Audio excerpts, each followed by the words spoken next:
As we just finish up frightening the elderly neighbors by blasting some Fister, we'll sit down and do this podcast here. The title track, Gemini, on the new Fister album is fucking horrifying. Scares the shit out of me every fucking time. Daryl here in the headquarters, alienating people left and right with my blaring metal playlist of the day. Just wanted to catch up on some releases for the last couple weeks. I've been conspicuously absent from the podcast until our reader questions last night. The day job often gets in the way. I don't want to drag a lot of these out, but I just wanted to make mention of some of the albums and EPs that I haven't touched on yet. We did our top 10 list, both top 10 albums, top 10 EPs, and those were rousing success. Always very happy to put those out there, and I appreciate the bands letting us do that stuff. But anyway, the new half year has begun, and we've already hit some pretty amazing albums for the second half. Pursuing the End, which is a band we've been dealing with almost as long as we've been doing the site, put out a full-length album called The Symmetry of Scorn, and it's awesome. And I know I actually got a comment that I'm going to answer after this is done, that the album wasn't as good as I said, and of course that's all opinion, but I do see the person's points. Now, the album is good. It's not as symphonically based as their previous work. A lot of that is lacking at times, but it is still present. Some interesting emails came after reviewing the album that I'm not going to air on here, but some changes in the lineup that were not advertised. So the album's great, though. Definitely give it a listen. You're going to be happy if you've liked their previous work. The growls are there, new female vocals. There's a lot on there to take in. So Pursuing the End's Symmetry of Scorn will definitely be on your list later. Now, in one of those don't write them off categories, the band Frozen Ocean was a band that Justin had reviewed a year and a half ago. And he has put out a new album with a one-man band called Petrichor. And the name of the EP is Autumn Bridges, and I have never heard an album that so perfectly represented its title, and I think that's what I liked so much about it. It was really, really awesome, and really raw black metal, but melodic at the same time, which is tough to pull off. When you go for the inferior recording style, whatever you want to call it, it's tough to pull off great melodies. But both bands have done that. I really enjoyed that one as well. Brian has had a good couple weeks. Both his review of the Heimdall album, which made his top 10 before the review went up. So it was released a little after the list went up, but the album's incredible, and he's right, Italy's doing amazing things these days. We actually discussed that yesterday, how there's just this revolution happening, and Italian metal is slowly but surely just taking over a lot of our listening. But he also ended up doing the album by Twins Crew, which it was a band I had never heard of, so it was an education even for me. But he's all over it. This past week, he actually nailed the new album from Hollow Haze, which another Italian band. This one fronted by Fabio Leone, who seems to be on everything these days. Myself, I've had a pretty ridiculous mix of stuff, both new bands and old.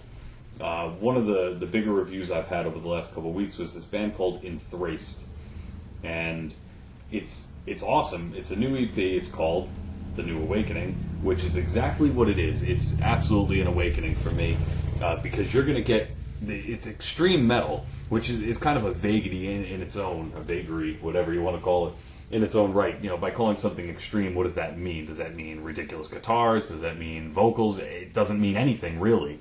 I mean, realistically, it doesn't. But this kind of defines it, because it takes a lot of the dynamics of black metal, thrash metal, death metal, and kind of crams them all into one. And now those are three of your more extreme subgenres of metal. And by cramming them all into one opus, you get something entirely different. So definitely give Enthraced, The New Awakening, a listen. They have that on their SoundCloud, soundcloud.com/Enthraced. But that was an eye-opener for me. One of the albums that I've talked about most recently in conversations with other metal fans is the album by Phil Anselmo. Now I'll give you the formal Philip H. Anselmo and the Illegals. The name of the album is Walk Through Exits Only. And I will be completely honest, the first time I listened to the album, I wasn't really sure how I felt about it. Wasn't sure if it was going to be one that was going to stick with me or if it was going to be a hit and miss kind of thing. In the end, after 2, 3, 4 listens, I really enjoy it. I don't know how much longevity it'll have in my rotation, but there are songs on there that definitely, make me miss the heyday of Pantera. There are songs where he sounds like himself again, which he hasn't in all of his side projects, whether it be Down or Superjoint Ritual. He hasn't really sounded himself. But the title track, Walk Through Exits Only, is the one that I bring up most often when trying to convince people to listen to it. Because he hits the line, I walk through exits only because I can. And from anyone else that would just seem just ridiculous, but from him it just makes sense. So definitely check out Philip H. Anselmo and the Illegals' Walk Through Exits Only, and catch them on tour if you get the chance. I have a feeling it would be a good show. Now, surrounding that, we had a taste of the theatrical with Lords of the Trident, who are living their story here, and their new EP, Plan of Attack. It's a lot of fun, but it's not just goofy. It's actually really, really good, in-depth, intricate metal, and you get your money's worth on it. And it's kind of heavy metal with melodic tinges. It's not crazy death metal or anything like that.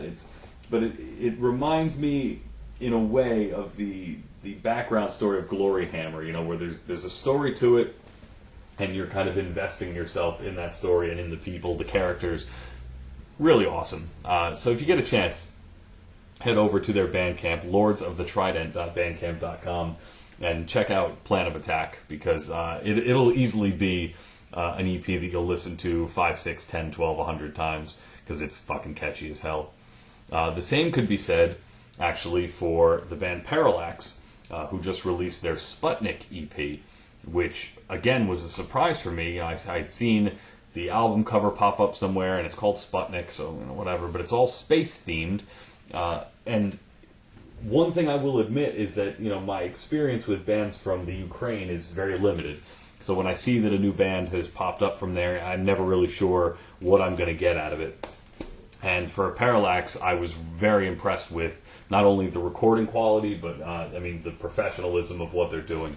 Like I said, everything is space-themed. There's a song about Sputnik, obviously, Mars, and the movie John Carter, which, again, that seemed very bizarre. But it's all pulled off so well. There's symphonic elements, a lot of keyboard work, some really chunky guitars in there, and it's cool, man. You gotta check this one out, because I think you'll enjoy that as well. And that's available on their SoundCloud, soundcloud.com/parallaxmetal. So good for the Ukraine, getting their foot in the ring. And I'll wrap up with a handful of albums that all did something very different for me. First, Seeds of Iblis, or Iblis, I'm not sure. An anti-Muslim band from Iraq. And that alone stood out to me, and it just seemed like something I had to really digest and appreciate. And it is what it advertises. The lyrics are very much questioning, things that people do in the name of the Muslim faith, and I thought that was really interesting. So whether or not you agree, whether or not you like the music, it's worth checking out. It's extreme black metal with some really pounding drums in there, and it was a really good album. But I think it struck even more for me because the honesty the band is kind of putting on display. Then you had one of the albums that I think is now a front runner for me for my top 10 list for the end of the year, band True Widow, and the name of the album is Circumambulation. And this is not metal in the traditional sense, and I definitely took some shit from some people who questioned why this album would make it on the site, but it has doom elements to it, it has post elements to it, and it's just really down tempo. It's simplistic. The whole review is based around the concept of minimalism and how you don't need to be ridiculously complicated and convoluted to be good. And that says a lot about what this band and this album did. Just one look at the artwork and I was hooked. And I will say that it's an incredible sounding album, albeit a simple one. So definitely check out Circumambulation from True Widow. And the last three that I'll talk about were actually all new bands, all one-man bands, and all really, really strong considering their age, the age and the history of their bands. First was Of Solitude and Solemn from the UK, and this is an interesting mix of like post rock and doom metal with symphonic elements, which was really cool. Ignore the pink cover, it is what it is. I don't know if it fits, but hey, it's great. And the key to this one is the music itself is good. And sometimes with stuff like this, you have to look past the recording quality and realize that people are doing the best with what they have. And that's exactly what he's done here, is that he's done a great EP, it's self-titled, and it's just the best with what he has. Now as his equipment gets better, I think the sound will get better, and I don't think his songwriting has even come close to its best yet. So definitely check that out. Now the band Utstadt from, I believe they're from the Pacific Northwest, if I'm not mistaken here. Yes, and which seems to be a common theme recently. Is actually another one-man band that does a lot of things in like the Viking folk metal realm, and it's interesting because it's not straight Viking metal, it's not straight folk metal, it's not straight black metal. It's kind of weaving in and out of those three. So when you listen to the EP, you start to realize that maybe this is where things are going to go from here. And the American Viking metal scene is still a quiet one. You don't see a whole lot going on. I mean, you have some great bands. I mean, take North Song for one, that are doing it, but it hasn't quite made it to the mainstream of American metal. I mean, we worship bands like Amon Amarth, which is great, but there are great bands here at home doing similar things. So definitely check out the Utstadt album, Legender Odin, new EP. Because it says a lot about what's going on in the Pacific Northwest. Last but not least, Akirvaran. Oh man, that was butchered beyond comparison. And you take this one, another band from Oregon, the Pacific Northwest, and this is power folk without the vocals. And I can just say that and leave it, and you might wonder exactly what that means. But as I said in the review, think of Blind Guardian without the vocals. Think of Stratovarius without the vocals. This is, a one-man band doing amazing things. And you take what Kevin Partier has done here, and he has basically constructed these soundscapes that you would not imagine would come from a one-man band, let alone, a non-established band. He's doing amazing things symphonically. And I think my favorite part is, I listened to the album and I really enjoyed it. And a lot of times when you cut the vocals out, people try to make the keyboards and the guitars substitute for the vocals. That's what's made Apocalyptica was so successful for many years, because they basically had one cello that took the vocal line. He doesn't do that here. He's not replacing it. He's just basically saying he doesn't need it, and I wholeheartedly agree. And after listening to the album, and doing my research on him and the band and everything else, I go to his Facebook and I see someone has basically said, "Hey, I love your music, but are you ever going to add vocals?" And his response was, not for any of these songs. Like he's not going to do it for this project, because this is what he does, and I have a lot of respect for that, because I'm sure there'd be a lot of pressure, to add a singer of some sort in there, and I don't think he should. I think he's got it on lockdown. So that's going to do it for this week. Caught up on a lot, talked really fast, out of breath completely, but so is the work of Sorrow Eternal. So we got a lot more reviews coming this week. We have a lot of great new bands, some established bands. To give you a sneak preview, we have a band called Windfall, a band called The End, which is a really cool black metal project. Naga, Monicus. The following week, the great Lingua Mortis Orchestra, as well as a band called the Immortal Orchestra. And we'll see a theme for the next podcast on that.